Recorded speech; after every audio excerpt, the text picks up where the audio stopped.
Hi Mary, I'm Alexa and I'm a junior here and a greenhouse manager at West Central area. What is a greenhouse manager? We have a couple different kids here and we dedicate a class period or two a day and we just run around here and we help out working with plants. I kind of help out where I'm needed, but my main focus is with our hydroponic systems. We have 3 different kinds here. We have the grow shed, which is located just out there, a tower garden, which is what I primarily focused on last year, and we also have My Gardens, which is new to us this year, and our elementary schools. We ordered 8 of them, and a couple of them are in our 4th grade classrooms. Tell me about the hydroponic system a little bit more. Do you actually grow everything in the grow shed, or do you start it here in the greenhouse? Or tell me about that. Yeah, so we have a germination chamber right back there and a flow table. Depending on what we're trying to seed, we'll either start it right away in the germination chamber if they need higher humidity and moisture levels. If not, we just pop them right in the flow chamber, and that just kind of helps keep the moisture in there so they can germinate nice and strong. And then once they have roots coming out of the bottom of their rock wool, we just pop them right in our grow shed specifically that we harvest pretty routinely. So who does the harvesting? Yeah, so that's kind of a group effort, whoever's available. It can take a while, and so yeah, it's really just whoever can help out. When it's so terribly cold here, how do you get the plants from in here out to the grow shed without them freezing? That is a funny question. I'm glad you asked that. So we have clear like dome lids we will put on top of our trays, and then we just run.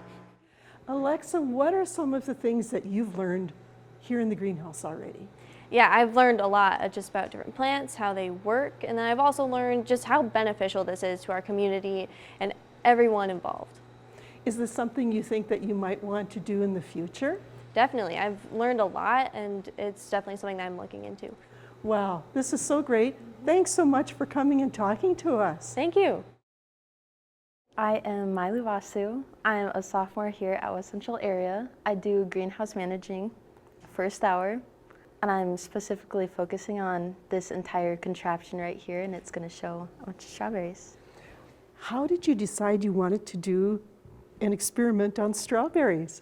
It was kind of started off as a joke when I was a 9th grader in Swatsky's class, and I said, Swatsky, we're going to get a greenhouse and I want strawberries. He's like, okay, I don't think we can do those, but we will try it. And I said, okay, and then all of a sudden, I'm a greenhouse manager next year, and he's like, we can do strawberries in the greenhouse. And I said, okay, can I be a part of it? He said, yeah. So did you start the strawberries from seed, or did you get plants? We got little plugs that were already sprouted, and they were an inch and a half tall, and we just put them in these little 5-pound bags and started growing. What kind of soil did you grow them in?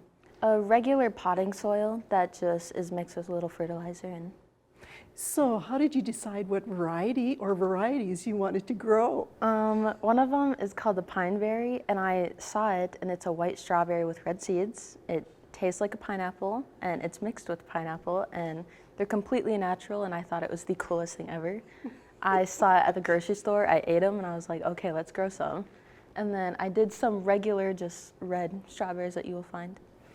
And have you found that there's a difference in the growth of the two? Oh yes, by far. The pine berries are super big and fluffy and not very big on height-wise, just overall width.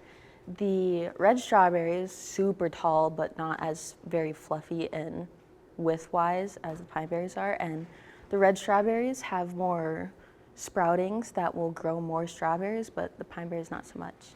So have you noticed much difference in the harvest, or have you had a harvest already? Mm-hmm. I harvested about 30 red strawberries a few weeks ago, ate them. A few of the other classes ate them, and they were delicious. The pine berries, I've had about 2 out of this entire batch, but that's very common. Okay, well, so is this an experiment that's going to keep on going? I would really, really hope so. I hope some people younger than me will carry on the little strawberry experiments and hopefully eat them as well. So you're a greenhouse manager. Who waters in the summertime? I actually have this cool little timer hooked up to my strawberries, so they just machine water, and they water it about 3 times a day for a few minutes, sometimes in the morning, the afternoon, and then late at night, so we don't have to come in and water them. How do you get to be a greenhouse manager? I thought with Swatsky, I had a first hour class last semester, and I thought, wow, I would really love to just work with all the plants, and I love the cacti, I love the wandering Jews, everything, and I really loved strawberries. What are some of the future goals or plans for the program here? Actually, for a lot of them, we will be selling the plants just to come in and bring more vegetables and fruits, and the hanging baskets above us actually might be sold as well. The strawberries, we have a FCS, a home ec class here, that eventually, once we have a huge harvest for the strawberries, we'll be able to give that class them so they could work with it and possibly give to the food shelf and see if anyone likes the pine berries. How is it important that people learn about local grown foods and how this greenhouse can tie into that? I think it's very important to have locally grown food so you don't have any of the extra fertilizer, the bugs, like any of that, especially if they don't get washed off in the other departments. And when they come in, you have no idea what has touched the fruits, but as soon as you grow your own foods or have a school that grows their own foods, you know that there's not going to be bugs, there's not going to be dirts or anything on my strawberries especially, and even if there was, we do thorough washes with everything. Well, thanks so much. Thank you.